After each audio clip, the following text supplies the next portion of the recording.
নমস্কার, আরও একবার স্বাগত জানাই আমাদের ইউটিউব চ্যানেল বিনিময় সহজের পক্ষ থেকে। আজকে কথা বলবো জন্ম মৃত্যু তথ্য, অর্থাৎ জন্ম সার্টিফিকেট বা মৃত্যু সার্টিফিকেট বার করার যে নিয়ম, অর্থাৎ অনলাইন যখন থেকে শুরু হয়েছে তখন থেকে আমরা কন্টিনিউ ভিডিও বানিয়ে এসেছি। বর্তমানে 2024-এ এসে কিছু পরিবর্তন আনা হয়েছে। কি পরিবর্তন? আপনারা যদি এই মুহূর্তে অনলাইনে আবেদন করার কথা ভাবছেন, বেশিরভাগ ক্ষেত্রে হসপিটাল বা নার্সিংহোম থেকে এই জন্ম সার্টিফিকেট বা মৃত্যু সার্টিফিকেট আবেদন করেই থাকেন। আপনারা শুধু ডাউনলোড করেন, কিন্তু যদি আপনার এরকম প্রয়োজন হয় আপনাকে আবেদন করতে, তাহলে ফর্ম 1 চাওয়া হচ্ছে। তো এই ফর্ম 1টা কিন্তু আগে চাওয়া হতো না, শুধুমাত্র ডিসচার্জ রিপোর্ট আপলোড করেই আপনারা সার্টিফিকেটটা পেয়ে যেতেন। কিন্তু এই ফর্ম 1টা কি, সে বিষয়টাও জানতে চলেছেন। ফর্ম 1 যে অফিসিয়াল ওয়েবসাইটে যে ফর্ম 1-এর কথা বলা হয়েছে, সেটা একটু ছোট হওয়ার কারণে আপনারা অনলাইনে ডাউনলোড করে সেটাকে ফিল আপ করে কোথায় সই করবেন খুঁজে পাচ্ছেন না। তাছাড়া যখন বেশি দিন পেরিয়ে যাচ্ছে কোনো ব্যক্তির জন্ম সার্টিফিকেট করার জন্য, তখন দেখছেন সেখানে পেমেন্ট চালান চাওয়া হচ্ছে।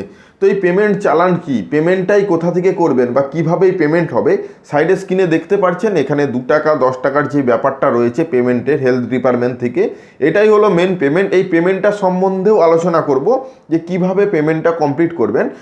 আজকে যে নতুন পদ্ধতিগুলো, অর্থাৎ জন্ম সার্টিফিকেট বা মৃত্যু সার্টিফিকেট আবেদন করতে গেলে যে নতুন অপশন অ্যাড করা হয়েছে, সেই অপশনগুলো নিয়ে আলোচনা করব এবং পরবর্তীতে আমরা সম্পূর্ণ আলাদা ভিডিওর মাধ্যমে ফর্ম 1-এর বিস্তারিত কিভাবে ফিল আপ করবেন সেটা নিয়ে আলোচনা করব এবং তাছাড়া যে পেমেন্ট চালান কপি কিভাবে ডাউনলোড করবেন বা পেমেন্ট কিভাবে করবেন অনলাইনের মাধ্যমে, সেটা নিয়েও আলোচনা করব।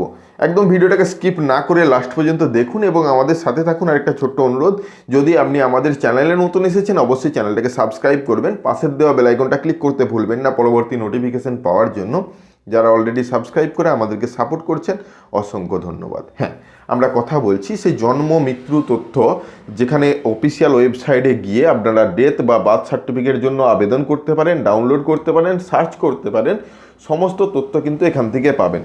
বার্থ সার্টিফিকেট যখন আপনারা ক্লিক করে রেজিস্ট্রেশন করতে যাচ্ছেন, তখন আপনার নিজস্ব মোবাইল নম্বর দিয়ে ওটিপি পেয়ে যাচ্ছেন। ওটিপিটা দেওয়ার সাথে সাথে যে ফর্মটা, একটা পেজের সিঙ্গেল পেজের ফর্মটা ওপেন হচ্ছে, যেখানে আপনার ইনফরমেশন, অর্থাৎ কত তারিখে বেবির জন্ম হয়েছে, বাবার ডিটেলস, মায়ের ডিটেলস, কোথায় জন্ম হয়েছে এবং কিছু ডকুমেন্ট সাবমিট করে আপনারা আবেদন করতে পারতেন শুধুমাত্র ডিসচার্জ রিপোর্ট আপলোড করলেই, অর্থাৎ হসপিটাল বা নার্সিং হোম থেকে পাওয়া যে ডিসচার্জ রিপোর্ট। কিন্তু বর্তমানে যদি আপনার বেবির জন্ম 2 মাস 3 মাস বা আরও আগে হয়ে থাকে, যখন সেই ডেটটা ইনপুট করছেন প্রথমে, আরও নিচের দিকে দেখুন, তখন কিন্তু আরও কয়েকটা অপশন চাওয়া হচ্ছে। পারমিশন আপনারা কোথা থেকে পাবেন সেগুলো আলোচনা করব এবং তার সাথে চালান কপি। অর্থাৎ এই চালান কপিটা কোথা থেকে পাবেন, কি চালান কপি? হ্যাঁ, যদিও অফিসিয়ালভাবে গ্রিফ চালানের পেমেন্টের কথা বলা হয়েছে। পেমেন্টের বিষয়ে যদি আসি, এটা একটা অফিসিয়াল পুরনো, যদিও আমরা যখন আগে ডেথ সার্টিফিকেট বা বার্থ সার্টিফিকেট আবেদন করতাম, সেখানে যে পেমেন্ট করা হতো অফলাইনের মাধ্যমে, সেখানে কিন্তু তার এই পেমেন্টের স্ল্যাব, অর্থাৎ এখানে 1 টাকা 2 টাকা 10 টাকার অপশান দেওয়া রয়েছে। 1 বছর পেরিয়ে গেলেও কিন্তু বার্থ এবং ডেথ সার্টিফিকেট আবেদন করা যেত। তার যে পেমেন্ট, এই পেমেন্ট হচ্ছে এখন অনলাইনের মাধ্যমে, গ্রিফ চালান্সের মাধ্যমে। তো সে বিষয়ে আমরা সম্পূর্ণ আলাদা ভিডিও বানাবো। এবারে আসি ফর্ম 1। ফর্ম 1 শুধুমাত্র বার্থ সার্টিফিকেটের ক্ষেত্রেই প্রযোজ্য। বার্থ সার্টিফিকেট রেজিস্ট্রেশন করতে যদি চান আপনি, এই মুহূর্তে আপনাকে ফর্ম 1 সাবমিট করতেই হবে। ফর্ম 1টা কোথা থেকে পাবেন?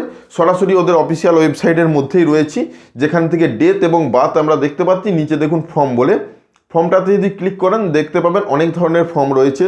Form 1, form 1B, form 2, form 3, এইরকমভাবে ফর্ম। যেহেতু ফর্ম 1, আমরা 1টাতে যদি ক্লিক করি, 2টো পেজের প্রিন্ট আউট ওপেন হবে বা 2টো পেজের PDF, যেখানে লাল রঙের ফর্মটা দেখতে পাচ্ছেন এবং এর সাথে দেখুন ইংলিশ এবং বাংলা। তো বাংলাতে যে ফর্মটার ডিটেলস, সেখানে কিন্তু লাস্টে কোনো একটা অথরাইজ পার্সনের সিগনেচার প্রয়োজন। তো এটা কোথা থেকে আনবেন বা এই ফর্মটা কী ফিল আপ করবেন, সম্পূর্ণ বিষয়ে সম্পূর্ণ আলাদা একটা ভিডিও আনবো ফর্ম 1টা ফিল আপ সম্বন্ধে। এবং এখন যদি আপনি বার্থ বা ডেথ সার্টিফিকেটের কথা ছেড়ে দিন, বার্থ সার্টিফিকেট আবেদন করতে যাচ্ছেন, তাহলে ফর্ম 1 আপনাকে সাবমিট করতেই হবে ডিসচার্জ রিপোর্টের সাথে সাথে। তো এই সম্পূর্ণ বিষয়ে বা এই যে নতুন আপডেটটা, সেটা আপনারা প্রত্যেকেই জানেন।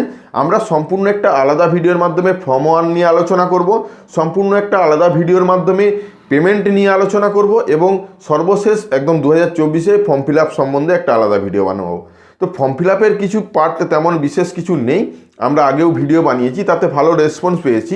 এই কয়েকটা কোশ্চেন ছিল, সেজন্য নতুন করে ভিডিও বানাতে আসলাম 2024-এ।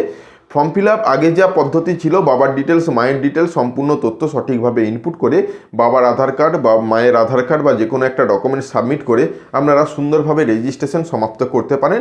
অ্যাপ্রুভ হওয়ার পর সার্টিফিকেট পাবেন। তো সার্টিফিকেট কিভাবে ডাউনলোড করবেন, বেবির নাম কিভাবে অ্যাড করবেন, সেগুলো নিয়ে আলাদা ভিডিও আসবে। আজকে এই ইনফরমেশনটা দিতে আসলাম, ফর্ম 1 চাইছে, কোথায় চাইছে, কিভাবে চাইছে, সে বিষয় নিয়ে। যদি ভিডিওটা ভালো লাগে লাইক এবং শেয়ার করে দিন। আমাদের চ্যানেলে নতুন হলে চ্যানেলটাকে সাবস্ক্রাইব করুন, পাশের দেওয়া বেল আইকনটা ক্লিক করতে ভুলবেন না পরবর্তী নোটিফিকেশন পাওয়ার জন্য। যারা অলরেডি সাবস্ক্রাইব করে আমাদেরকে সাপোর্ট করছেন, অসংখ্য ধন্যবাদ। এভাবেই পাশে থাকুন। দেখা হচ্ছে নতুন কোনো ভিডিও নিয়ে। ধন্যবাদ।